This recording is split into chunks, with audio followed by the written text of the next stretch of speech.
Jusqu'à ce qu'il entende le nom de son fils aux informations, l'homme fut choqué de découvrir que son fils avait réellement eu un accident de voiture. Et alors que son fils était grièvement blessé et devait réunir de l'argent pour une opération, l'homme dépensa somptueusement $1 million pour fêter l'anniversaire de son premier amour. En conséquence, son fils ne put pas être soigné à temps et devint un patient dans un état végétatif. Il s'avéra que l'homme avait autrefois été l'homme le plus riche de Chine. Pour trouver une épouse de bonne moralité, il fit semblant d'être pauvre pendant 7 ans. Il établit également une série de critères pour mettre sa femme à l'épreuve. À l'approche du test final, l'homme décida d'avouer sa véritable identité à sa femme. Il était loin de se douter qu'il avait déjà tout perdu. Un mois plus tôt, un accident de voiture inattendu était survenu. Il avait laissé son fils grièvement blessé et hospitalisé. Pris de panique, la femme appela son mari pour lui dire que leur fils avait besoin d'argent d'urgence pour l'opération. Elle expliqua qu'ils devaient utiliser l'épargne qu'ils avaient mis de côté avec tant d'efforts pour un acompte de maison. Mais l'homme prétendit qu'il venait d'emboutir une voiture de luxe en conduisant et qu'il avait déjà dépensé l'argent de l'acompte. La femme expliqua que leur fils avait besoin d'argent vital dans la salle d'opération. Non seulement l'homme ne la crut pas, mais il l'accusa de mentir afin d'emprunter de l'argent pour son frère. Avant que la femme ne puisse en dire plus, son mari raccrocha. Durant le mois qui suivit,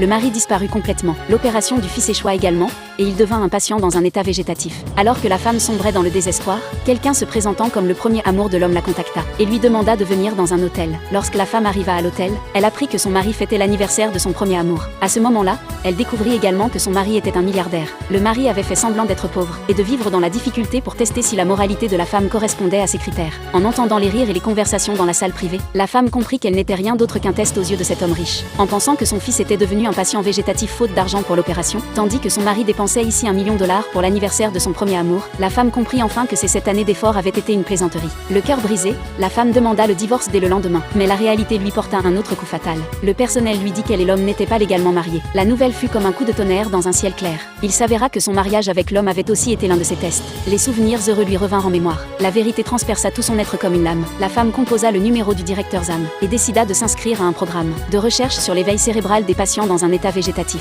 Quitter l'homme était aussi le seul moyen de sauver son fils. Le directeur ZAM fut surpris. Après tout, la femme avait autrefois renoncé à ses rêves de médecine pour devenir femme au foyer à plein temps. Il avertit la femme que participer au projet signifiait ne plus avoir aucun contact avec le monde extérieur pendant 7 ans. La femme accepta sans hésitation. En cet instant, elle ne voulait que sauver son fils. Alors que la femme s'affairait à préparer ses affaires, l'homme qui avait disparu depuis un mois rentra enfin à la maison. En voyant la femme, valise à la main, prête à partir, l'homme supposa qu'elle boudait parce qu'il avait refusé de prêter de l'argent à son frère pour acheter une maison. La femme expliqua que son frère n'avait jamais dépensé un seul centime de l'homme depuis la fin de ses études, et que l'acompte avait été utilisé car leur fille avait besoin d'une opération. Mais l'homme ne la crut pas du tout, car son premier amour lui avait tout raconté. Le premier amour lui avait dit que leur fils avait été caché par la femme chez sa belle-mère. Voyant l'homme croire facilement aux mensonges de son premier amour, la femme ne voulut plus donner d'explication. Puis l'homme sortit un acte de propriété et dit qu'il avait emprunté de l'argent à son premier amour pour acheter une nouvelle maison, demandant à la femme d'y emmener leur fils. La femme regarda l'acte, qui ne portait que le nom de l'homme. Elle pensa à toutes les fois où elle avait travaillé 3 emplois par jour pour économiser en vue de cette maison. En regardant le mari qui avait fait semblant d'être pauvre, la colère mêlée au chagrin finit par exploser. « Je ne suis pas du tout ta femme, dit-elle. Même notre mariage faisait partie de tes manigances. » Le lendemain,